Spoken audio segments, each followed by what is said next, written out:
अस्सलामुअलैकुम, क्या हाल हैं आप सबके। उम्मीद है सब खैर खैरियत से होंगे। अल्लाह ताला हमेशा हम सबको अपने हिफ्ज़ व अमान में रखें, आमीन सुमा आमीन। आज जनाब सुबह की जो सही रूटीन है, सही क्या हर दफ़ा सही करती हूँ लेकिन कुकिंग वगैरह की करती हूँ शेयर रूटीन। आज मैं आपको अपनी सफाई और जो बाकी काम करती हूँ उसकी रूटीन शेयर कर रही हूँ। सबसे पहले मैंने नाश्ता किया है और किचन का हाल मेरे जो था वो निस्बतन बुरा ही था मेरे हिसाब से। बाल्टी भी फुल भरी हुई थी, उसको भी फेंकवाना था। आज मुझे बेडशीट भी चेंज करनी है और इसीलिए मैंने ये ब्लैंकेट वगैरह नहीं संभाले कि जब एक साथ ही बेडशीट सही करूँगी, चेंज करूँगी तो साथ वो भी कर लूँगी। ये 2 बेडशीट्स मैं लाई थी पाकिस्तान से, आइडियाज़ से, जिसमें हमेशा ही सेल लगी रहती है। आपने भी नोट किया होगा कि आइडियाज़ पे आजकल जितनी सेल लग रही है किसी और मेरे ख्याल में ब्रांड पे नहीं लग रही। खैर जनाब, ये तो खैर संभला हुआ है। ये तो मेरे हस्बैंड साहब के हाथ लगे थे जिसकी वजह से अभी तक ये संभला हुआ है। और ये बेडशीट आप देख लें, किंग साइज़ बेडशीट है और 2 तकिए हैं इसके साथ, खुले खुले बड़ी खुली बेडशीट्स है। पाकिस्तान की बेडशीट्स यार बहुत अच्छी होती हैं। आप लोगों की क्या राय है? सऊदीया में जो बेडशीट्स हैं जो वो एक तो होती हैं डबल बेड की, किंग साइज़ बेड की मिलती भी कम है और अगर मिल भी जाएं तो साइज़ इतना खुला डुला नहीं होता जितना हमारी पाकिस्तानी बेडशीट्स का होता है। अगर ब्रांडेड लो तो लोकल मैंने कभी ली नहीं है। मकसद है कि इसी तरह पैक्ड ही लेती हूँ और वाकई वो किंग साइज़ ही निकलती हैं। जो खुला कपड़ा मिलता है, इसलिए कि सीने सिलाने वाला तो कोई काम मुझे आता नहीं है और ना मुझे उसका कोई पता है, तो इसलिए मैं हमेशा ऐसे बनी बनाई लेती हूँ और सही साइज़ निकलता है, कभी गलत नहीं हुआ। और ये दोनों बेडशीट्स मेरी छोटी बेटी ने पसंद की थी। ये तो खैर मुझे भी काफ़ी अच्छी लगी थी। एक तो कलर इसका डार्क है और थोड़ा दिन ज़्यादा चल जाएगी। सोने के लिए सिर्फ बेडरूम इस्तेमाल होता है, रात के लिए, और दिन को तो हम जो सारे हैं वो लाउंज में ही इधर उधर गवाची गांव की तरह फिरते रहते हैं या किचन में काम कर लिया। और बेटी को तो अपना कमरा प्यारा है, वो कमरे में अपना काम करती है और मैं जो हूँ वो लाउंज में बैठी रहती हूँ। और हस्बैंड साहब जॉब पे होते हैं और जब घर में होते हैं तो वो भी लाउंज को ही माशाल्लाह सोफ़े को इज़्ज़त बख्शते हैं। खैर जनाब, दोनों ने मिलकर जो है बेडशीट बिछा ली क्योंकि दोनों तरफ आना जाना ज़्यादा टाइम लग जाता है और काम आज वाकई मेरा बहुत ज़्यादा था। आज मुझे पूरी अच्छी सी नीट सी सफाई करनी थी, पोछा भी लगाना था और इसके अलावा जो मेरी आगे जाके तबाही होनी है वो भी आप देख लें कि क्या हुआ। और कुकिंग भी करनी थी, 2 चीज़ें बनानी थी, भिंडी प्याज भी बनाना था और जनाब मुझे चने की दाल भी बनानी थी।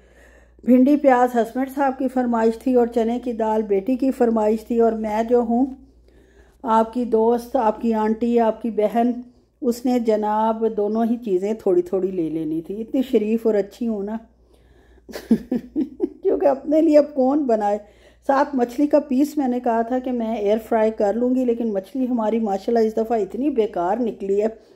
हमने पांडा से ली थी और खूब बर्फ़ वगैरह लगा के सजाई हुई मछली थी, लेकिन आप यकीन करें कि पता नहीं आप लोगों को ये तजर्बा है कि नहीं है कि इतनी सख्त मछली, मसाला लगाते हुए भी मुझे फ़ील हो रहा था कि ये बहुत सख्त है और ये कैसे मैं इसको जनाब ये नरम बनेगी या सॉफ्ट होगी। और जब मैंने उसको फ्राई किया है तो वो तो यार इतनी सख्त हो गई कि चबाई भी नहीं जा रही थी। ऐसा कभी तजर्बा आप लोगों के साथ हुआ है? फिर बहुत मगज़मारी की है, बहुत सोचा है कि उसको कैसे मैं काम करूं उस पर। तो फिर सोचा कबाब बना लूं। जब फ्राई मतलब गलेगी मछली पानी में तो मैं भी नरम हो जाए, इतना मुश्किल गोश्त भी तो गल जाता है। खैर जनाब, ये कवर भी आपको पता है मैं पाकिस्तान से लाई थी, अपने पिछले सोफ़ों पे बिछाए हुए थे, लेकिन पिछले सोफ़ों पे ये कवर छोटे थे और हर वक्त गिरते रहते थे, जिसकी वजह से उठा के मैंने इनको मतलब रख दिया था संभाल के धो के। और इन सोफ़ों पर ये बिल्कुल सही आ गया। कलर भी इनका इतना ज़्यादा डार्क नहीं है और नए सोफ़े हैं, जिसकी वजह से मैंने जो है ये कवर दोबारा से बिछा दिए। और अब जनाब ये जो बाउल रखा हुआ ये किस लिए कि अब एक काम और शुरू हो गया कि हमारे एसी से पानी टिप टिप गिर रहा है। और गिर तो थोड़ा थोड़ा रहा है, किसी वक्त गिरता है किसी वक्त नहीं, लेकिन जाहिर है सोफ़े पे गिरेगा और ख़राब होगा। जब तक मेरे हस्बैंड साहब कह रहे हैं कि सही तरह ये गिरता नहीं है तब तक किसी को नहीं बुलाना है। हमें ही उसको समझ आनी नहीं है, उस वक्त ना गिरा हुआ और फजूल में पैसे लेके चला जाएगा। बात तो खैर सही कर रहे हैं बिल्कुल। और मैंने भी खैर ज़ोर नहीं लगाया, कितना पैसा बंदा कहाँ कहाँ खर्च करे। खैर जनाब, ये सारा कुछ सेट करने के बाद, चादर बिछाने के बाद, लाउंज सेट करने के बाद कपड़े धो लेती हूँ। जो चादर आज उतरी है और साथ थोड़े से और कपड़े थे, क्योंकि इस्त्री करने का इकट्ठे बहुत मुश्किल हो जाते हैं, तो एक दिन छोड़ के एक दिन सोचा है मशीन लगा लेनी चाहिए, ताकि हाथ के हाथ जो है सारा काम निपटता जाए। और जनाब, ये कूड़ा मैंने आपको पहले ही शुरू में दिखा दिया था कि किस कदर ज़्यादा भरा हुआ है, और अब तो ओवरफ्लो के नीचे गिरने वाला है। तो उसके लिए फिर जाहिर है कि सारी बाल्टियाँ जो है, हर कमरे की बास्केट जो है वो बेटी से इकट्ठी करवाई हैं और इसमें डाला है, और वो यही इसको ले जा के बाहर रख देगी और मैं नया शॉपर इसमें डालूँगी। और फ्रिज के ऊपर मैंने टोकरी रखी होती है, उसमें शॉपर का ये पैकेट रखती हूँ, लेकिन ये पैकेट साहब ख़त्म हो चुके थे, नया खोला है। और ये भी खैर ऑफ़र में अक्सर लगे हुए होते हैं, होते तो महंगे ही हैं, लेकिन ये है कि क्वांटिटी ज़्यादा हो तो महंगे भी होते हैं। और ऑफ़र में तकरीबन 12-13 रियाल के मिल जाते हैं। 19-20 वाले जो हैं, 19-20 रियाल की जिनकी प्राइस होती है वो 12-13 रियाल में मिल जाते हैं। तो जब भी लगे हो एक आध मैं ले लेती हूँ, क्योंकि ये तो आपको पता है मुस्तकिल यूज़ की चीज़ है। और हम तो खैर जब पाकिस्तान जाते हैं तो तब भी सारे अटैची जब खाली करते हैं तो इसी में भर कर चले जाते हैं और वापस आकर दोबारा अटैचियों में भर लेते हैं। अब जनाब, ये जो भिंडी ली थी ये देसी भिंडी है, बड़ी मज़े की, आपको देखने में बड़ी मोटी और वो लग रही होगी कि मोटी मोटी है और पता नहीं सख्त होगी, लेकिन यार ये सख्त नहीं थी, क्योंकि मौसम की भिंडी है, फ्रेश है, एक भी भिंडी ख़राब नहीं थी और जायके वाइज भी बहुत ही अच्छी बनी थी जब मैंने बनाई थी। खैर जनाब, इसको धो के सूखने के लिए रख देती हूँ, क्योंकि फिर अगर गीली भिंडी काटो तो बहुत ज़्यादा लेस छोड़ देती है और छुरी chip chip chip chip chip करने लग जाती है। तो इसलिए मैं इसको धोकर सूखने के लिए रख दूँगी और अपनी सफाई के काम पर आ जाती हूँ। अब जो मेरा काम था वो सफाई का था, ये डेली की यही मेरी तकरीबन रूटीन होती है। लेकिन पोछा मैं हर दफ़ा नहीं लगाती, किसी दिन लगाती हूँ, एक दिन छोड़ के एक दिन, या जिस दिन ज़्यादा दाग वगैरह लगे हों, खाली झाड़ू से ही काम चल जाता है। और ज़्यादातर मिट्टी ही होती है जो हल्की फुल्की होती है, या खिड़कियों से आ जाती है या पाँव से आ जाती है। और ये जनाब, मैं स्टोर में अपने लिए जाए नमाज बिछा के रखती हूँ और यही मैं नमाज़ पढ़ती हूँ। और अच्छे से जनाब सफाई कर लूँगी। आज वैसे थोड़ा सा जो है ना कूड़ा निस्बतन ज़्यादा निकला है, फैला हुआ ज़्यादा लगता है, लेकिन जब इसको जनाब देखें, एक टिशू है और मिट्टी ही है सिर्फ, और इसको जनाब मैं समेट लूँगी और उसके बाद मैं डालती हूँ ये जो है मतलब ये लिक्विड डालती हूँ, जिससे जरासीम वगैरह ख़त्म होते हैं, मक्खी नहीं आती। और दूसरा ये है कि इससे कॉकरोचेस वगैरह का भी वो नहीं हो, मतलब कॉकरोचेस निकलते नहीं है, हमारे घर में नहीं है कम अज़ कम। वो पाकिस्तान वाले घर में किसी को याद होगा, जिसने मेरा व्लॉग देखा होगा, एक कॉकरोच था, लेकिन इतने वहाँ भी नहीं है अल्हम्दुलिल्लाह जितने लोगों के घर हैं। लेकिन अल्लाह का शुक्र है यहाँ तो खैर एक कॉकरोच भी नहीं है।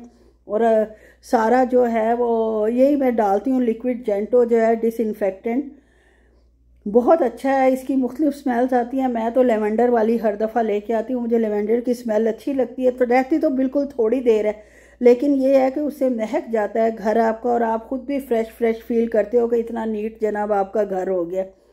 अब सारी सफाई करके आखिर में किसकी बारी आई है, किचन की। और चूल्हा हमेशा की तरह आज मैंने लिक्विड से साफ़ नहीं किया, क्योंकि इतना गंदा भी नहीं था, और दूसरा अब मेरा दिल भी नहीं चाह रहा था, नीट हो गया था इसी से साफ़ करने से, क्योंकि हर वक्त तो साफ़ होता रहता है।